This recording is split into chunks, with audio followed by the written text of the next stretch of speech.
Hi everyone, welcome to these Python tutorials where we are putting special focus on image processing. In this video, let's talk about data augmentation, which is again one of those terms that get often used as part of deep learning. And let's understand what it is first as part of this presentation, and then jump onto our Google Colab to put data augmentation to some action. First of all, let's look at augmenting a single image so we get a better understanding of what augmentation is, and then put augmentation as part of our deep learning pipeline. So let's just jump into this presentation to understand what it is to begin with, okay? Because there are a lot of misconceptions about data augmentation. People often think that you can just have 100 images and then augment like 10,000 images out of it and train a machine learning model. And that's not exactly what this is. So the accuracy of this deep learning model, of course, depends on the amount and diversity of training data. Why? Because deep learning model has millions of parameters, and you probably need millions of images to train or tune these millions of parameters. Okay. And I often use an example of, for example, if you have a single image where you have nuclei and some background, okay, fluorescence image. And for those of you who are non-microscopists but still following this channel, I'm just talking about an image where you can see two different features very easily. You can segment it using a single parameter. Like if you just use OTSU, you just threshold it and you segmented it, right? If you have 50 images of very similar ones, probably OTSU is okay. But then think of the complexity being increased, right? You need many, many features to train them. That means you need many images, training images that represent the actual challenge that you're trying to solve. Okay, so in summary, the accuracy of the deep learning model depends on the amount and diversity of training data, because the deep learning model has millions of parameters to tune, and you need thousands, if not millions, of images or data points to represent the challenge that you're trying to solve. Okay, now the typical deep learning model have millions of parameters. We already talked about this, and this requires large amount of data, but often we do not have that type of data, or we cannot generate any more data.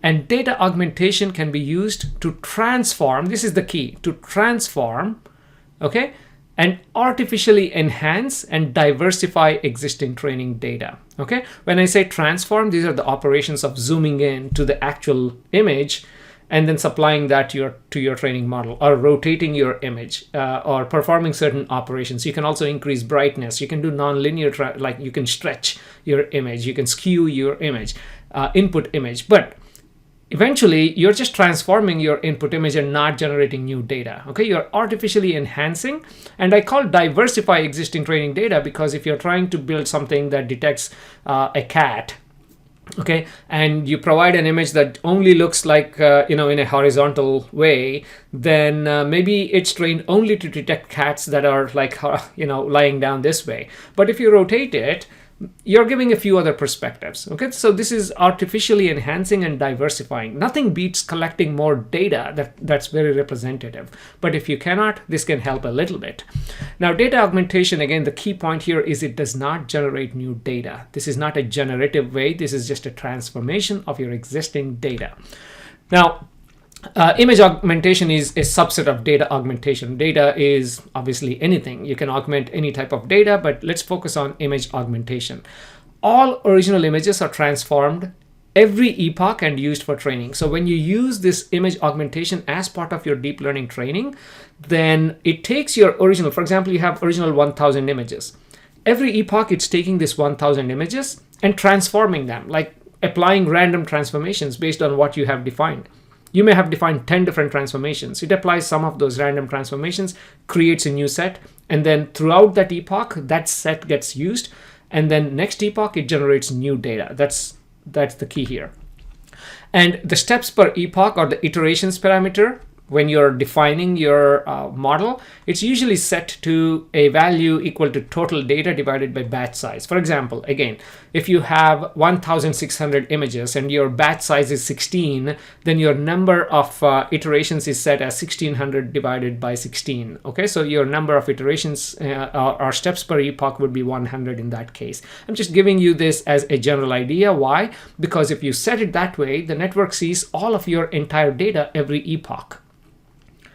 Entire data but transformed, because you're using augmentation. Okay, now image augmentation, again, I think it's a wrong name given. Despite its name, it's not designed to enhance the amount of data literally, but it rather generates new variations of existing data. That's it. Okay, so it just creates new variations of existing data, which still helps. We'll see that pretty soon, which still helps. And each epoch sees a slightly different variation of this data. Okay, that's the advantage of this. If you don't do this, then every epoch it's actually seeing exactly the same training data, but here it's actually seeing different training data, slightly morphed, slightly changed, transformed. And it's performed on the fly during training. So you don't have to like go save it somewhere and then feed it. It actually performs on the fly. So a lot of, you don't have to, a lot of disk space and memory is saved right there. But if you want, you can augment images separately and save them and then use it later for whatever purposes. Okay, so you can do this on the fly, or you can save your images. So here is just a quick example of what we are talking about. So here is, for example, you'll never see the original image here, right? If you have your original 1,000 images, the network may or may not see one of the original images, because every time it's performing some sort of augmentation. Maybe the first epoch it sees this image, the next epoch it sees this image that's rotated and slightly moved, and the third one, I guess a bit zoomed in, it sees this image, the third epoch. So every epoch it's seeing a different image. Okay, and you get an idea of what the transformation is right here. Okay, and what libraries? Well, image data generator from Keras is something that you can use. I like it. I absolutely love using it. And Augmentations is another library that, again, please go ahead and look at it online if you really want a lot more choices for your data augmentation. So here is a screenshot from from Keras documentation. And as you can see, you can do many types of enhancements. For example, height shift. It shifts in height, it shifts in width. Brightness range changes the brightness of your images, shears your image, as it says. And fill mode equals to nearest, which means if you, for example, if you take your image and if you apply width shift, so it's shifting. What do you want to do with the pixels after you shift it? So this is the choice of fill mode, right? So what do you want to do with that? If you say nearest, then it kind of fills it with whatever the nearest pixel values are. I don't like that for most applications because it creates this weird streaks. The other choices are constant value. You can just fill it with a value of 0. Then you have a dark background. This is very important, by the way. Data augmentation can hurt your results if you don't do it the right way. And we'll probably see that again as part of this example. So fill mode can be useful, and one of the fill modes that modes, especially for semantic segmentation, that you can use is called reflect, which means once it moves there, it kind of reflects that edge back, and then this edge back, and then you get at least you get realistic looking images over there. Okay, now when it comes to augmentations, there are a whole bunch. I just again took it out of their web page. Go ahead and check out all of these, but they have a few other options, as you can see. You have data augmentation for images, for masks, of course, both, for semantic segmentation, for example. Bounding boxes also, you can do data augmentation for example, object detection and key points. Okay, now here is a test that I have done prior to this recording to this video, where I have used these operations on our CFAR10 dataset. Okay, so what did I do? Rotation range 0 to 15 degrees, it randomly rotates. Width 10% of the frame, height shift 10%, zoom about 10%, and do not do vertical and horizontal flips. And fill mode is reflect, like I mentioned, it reflects the image and fills it. So when I did this, If you look at the blue line is the accuracy as a function of the dataset size. So I only have, for example, 1,000 data total images, 10,000 images, 20,000 images, 40,000, and 50,000 is the entire data set, right, for CFAR 10. So I took that and then looked at the accuracy. Obviously, the more images, the better your accuracy is going to be, overall accuracy of the model.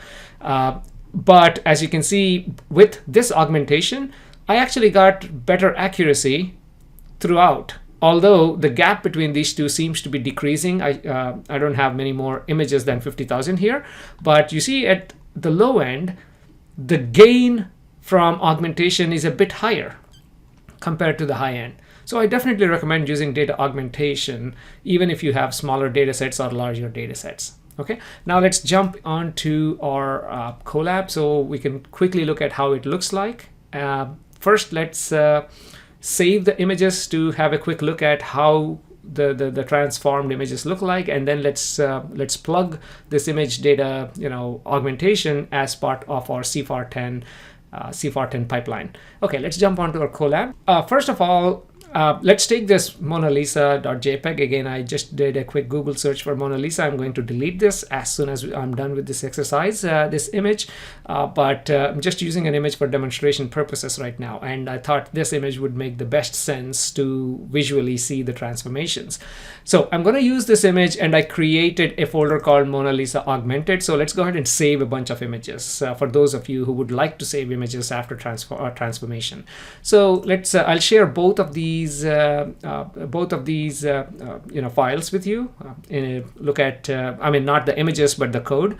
So the first one is where I'm augmenting and then saving. The second one is our pipeline for CFAR 10 dataset. Okay, so what are we trying to do here? Again, we are applying a few of these augmentation right here, and let's go ahead and see that. So Keras pre-processing, again, image data generator is what we are trying to use right here. So let's go ahead and connect this first. And once it's connected, let's run this line. And you can see down here, first you have to define the generator object that gets applied onto your images. So how do we define a generator object? Well, it's basically the image data generator right there and all the parameters that you would like to define as part of image data generator. In this example, I'm saying rotation 45, which means the rotation is random rotation between 0 to 45. Same thing with width shift range. It can be, you can give minimum maximum shift in pixels like -20 to +20. Or you can just say 20% of the frame, right? 0.2 is 20% of the image right now. Same with shear range, zoom range, and horizontal flip is true. You can also do vertical flip if you want. And brightness range, again, 0.2 to 1.5 in this example. Okay. Obviously, the values below 1 means it's darkening the image. Values above 1 means it's brightening the images. Again, randomly between this range. So let's run this line. So we define the data gen object. Now let's go ahead and import our image. So I just took the link to my Mona Lisa image, and I'm just using scikit-image, I guess, .io to read this image. Okay. So now we have our image, and one thing is, for the data gen to work, we need to reshape this into the format that actually goes into our model.fit, right? So what is it for Keras? It's actually shape. The first one is number of images. This is the dimensions of your images, right? 256 by 256 by 3 is our Mona Lisa image size in this example. Okay, so let's go ahead and reshape this. And now all we need is just datagen.flow. There are two ways, like you can actually do flow from directory or flow. Flow from directory basically means, okay, you point it to a specific directory where your input files are, and then it directly reads from your local directory or whatever the directory you point at. .flow is expecting you to define your X, which is already up there, which means you already have your data loaded, and just tell me where how the data looks like. Okay, that's what .flow is. So in this example, I'm actually applying .flow onto our input image, and let's just use batch size 1, because we have one image. and save to directory. I gave again, this piece of code is not typically used as part of your pipeline. This is only used to save your files to your local drive, okay, or a drive. So I'm giving a directory path, which is the augmented directory path right here. And what else are we doing here? And save the prefix as aug, which means it just saves it as Mona Lisa underscore aug something, okay?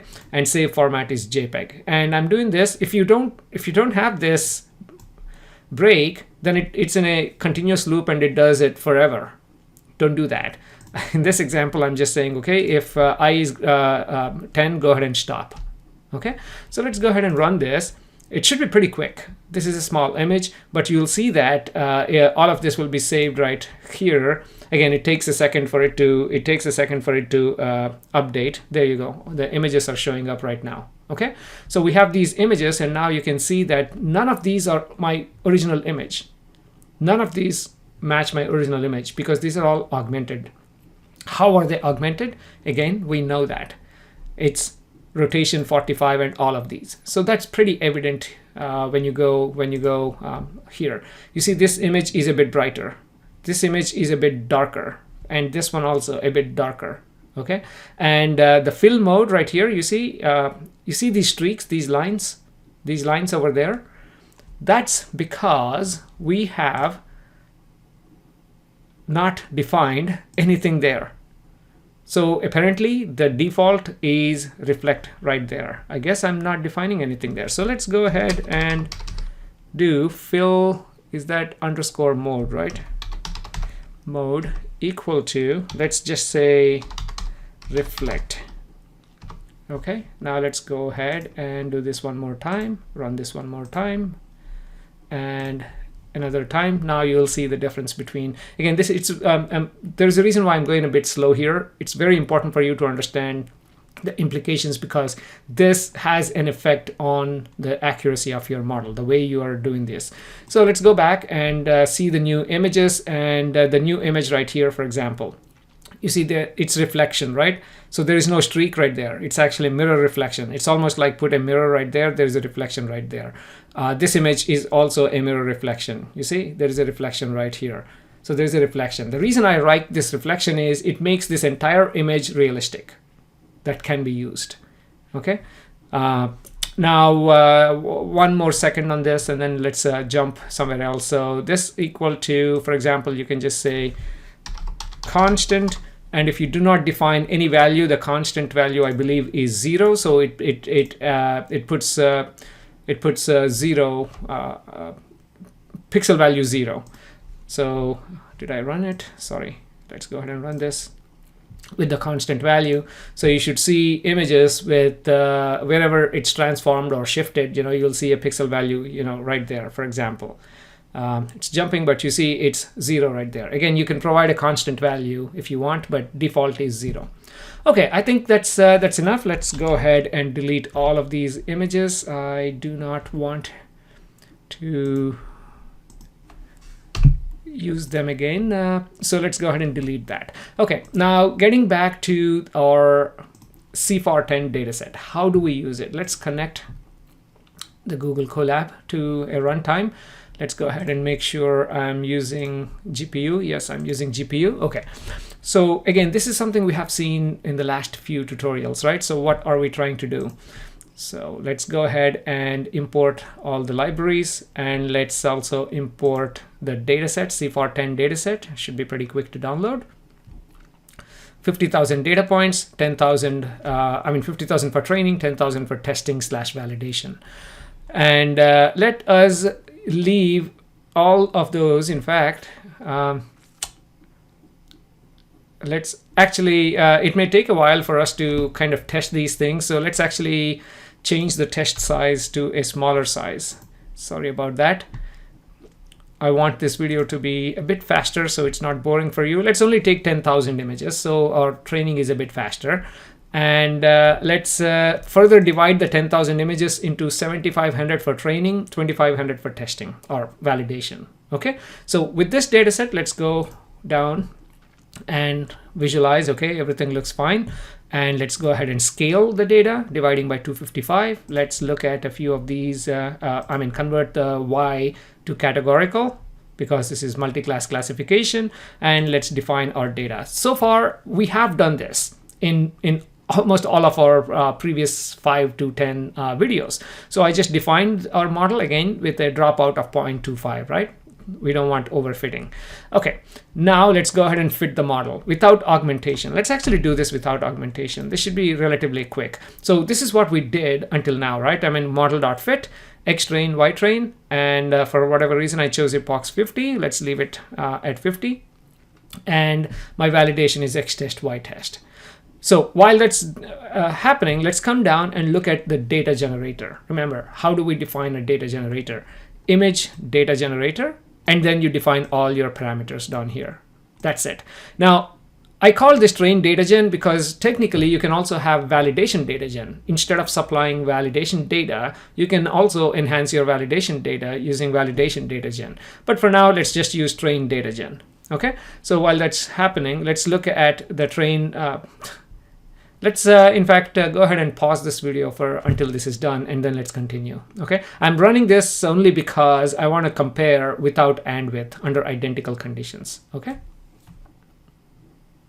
so finally it's done. So let's see what the accuracy is, and then let's talk about generators. Okay, so let's come down and look at, sorry, let's kill this part. We'll do this in a minute. So the accuracy right now for our model is 63.24%. Okay, let's take a screenshot. In fact, let's go ahead and copy this so we can compare it later on. Copy. And that's it. So now let's go back. Let's go back and do exactly the same with augmentation, right? So I'll talk about how to do this, the augmentation part. But before I forget, let's go ahead and comment this part out. So we're not doing this training anymore.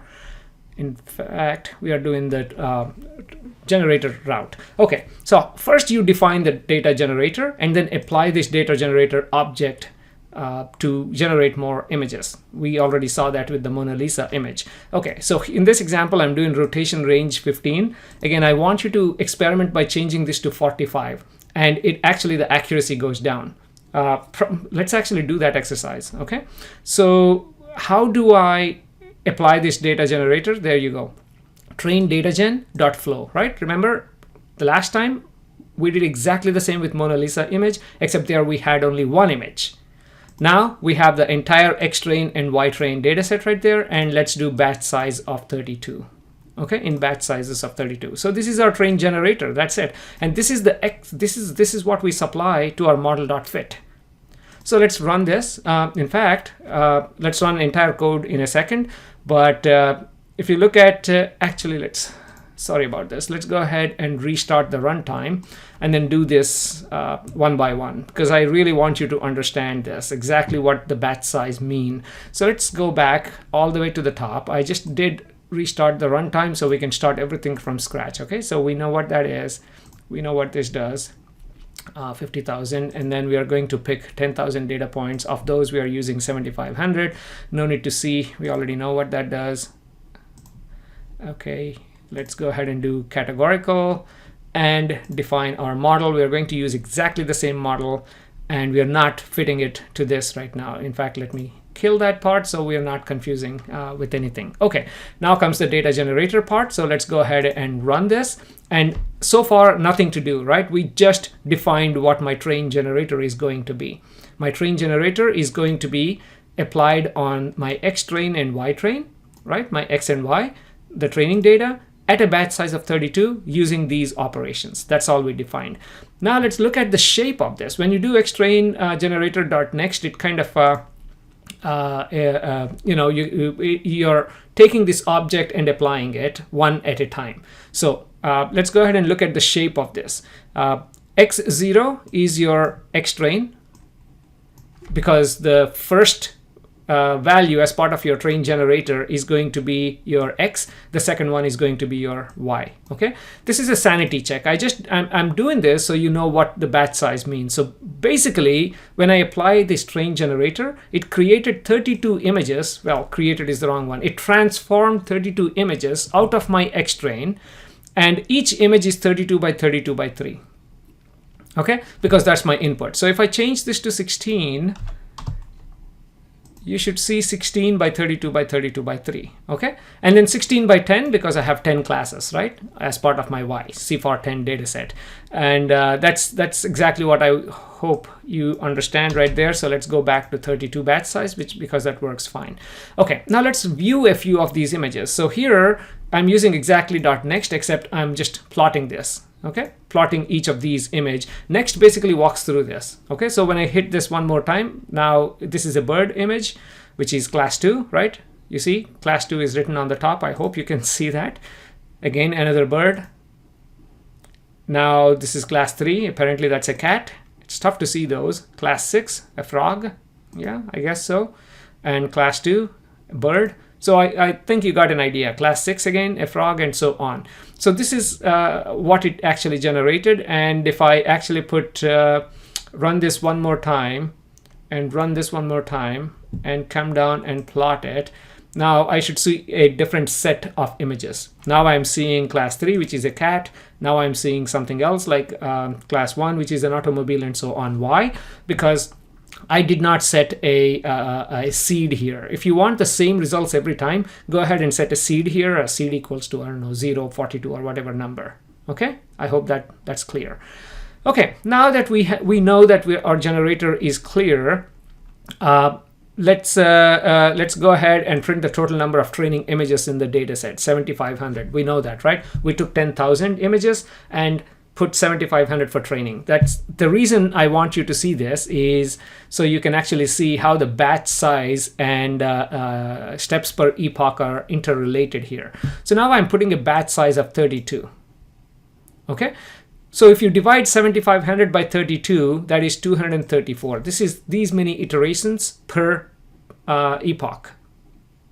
I hope that makes sense. Let's go back one more time. Sorry for belaboring this, but let me talk about this new stuff again. We defined the data generator object, telling that, okay, these are the transformations we want. And then we applied that onto our X train and Y train, meaning we said, okay, for this generator, the data is flowing from this data set. You can also do flow from your directory. Okay. Once we have this, we are coming down here and setting our batch size as 32, and steps per epoch is how many ever data points we have divided by the batch size. Okay, these two lines for integer value, obviously. Okay, so 234 of those. Now I can go ahead and fit my model. That's it. How do I do that? Instead of model.fit with X train and Y train, I'm doing model.fit with train generator. This supplies both X and Y values. And steps per epoch equals to steps per epoch, which is 234 in this example. How many epochs? 50. And validation data is X test and Y test. Alternatively, you can also define a validation generator and supply that as validation data, but don't forget to give validation steps if you do that. I'm just leaving this code here so you know you can do that. So let's go ahead and run this. So when this happens, it's every epoch, it's not enhancing, it's actually augmenting the data using that. Okay, and how many of those? 234. You see the math works out there, right? That's what we guessed anyhow. In fact, that's what we provided, not even guessed, right there. So this is going to be going on for how long? 50 epochs, right? So previously we got a value of 63% something. So let's hope we get slightly better value this time. Okay, so let me go ahead and pause this video so we can look at the end result. So the last time we got 63.24. Hopefully we'll get better because we are doing augmentation.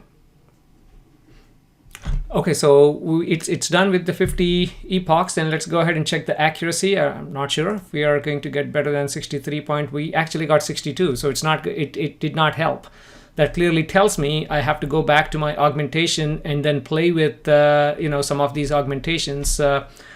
Maybe the fill mode equals to reflect is not the right thing. Maybe fill mode equals to something else is. And why does this matter? I mean, if you just go to rotation range and change this slightly, because the validation data, in this case, we are not actually using generator to do same type of operations. Okay, so there could be many reasons. And if you're actually shifting it, there's a lot of other area that doesn't make any sense to this. For example, if it's filled with black pixels, okay, maybe it's better than actually using reflect.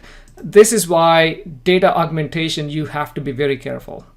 Okay, you have to be very careful with data augmentation. It may or may not help. That's why I always check with a small data set whether this is the right data augmentation for me or not. But in general, I have done this exercise, and I'll show you the results of the exercise right there. So here it is. I already showed you. I mean, these are the values I got. So for 1,000 images, without augmentation 36.4%, with augmentation 44%. Okay, so in this example we used 10,000, right? So without augmentation I got 58.4, with augmentation I got 60.8, which I think is what we got, like 62 right now. Again, these are all random things. If I run without augmentation one more time, then I would actually get a different value right there. So I'll leave this to you to test it out, which one, again, this is a great piece of code for you to practice this. Okay, but at least I hope you understand the strength and weaknesses of data augmentation. It's not magic. It's not like it's going to help you all the time. You have to be careful. But I want to make sure you understand what people mean by data augmentation. You cannot augment your way from 100 images to 10,000 images, or even if you have augmentation, you may hurt rather than help if you're not careful enough. That's why I always experiment this on smaller data sets. Okay, so in the next video, again, let's talk about something called callbacks that you can actually use to, for example, stop the training at an early stage if you think the model is good enough, or and you can do other things. So please stay tuned for that video, and again, subscribe to this channel so you get notified as soon as these videos are uploaded. Thank you.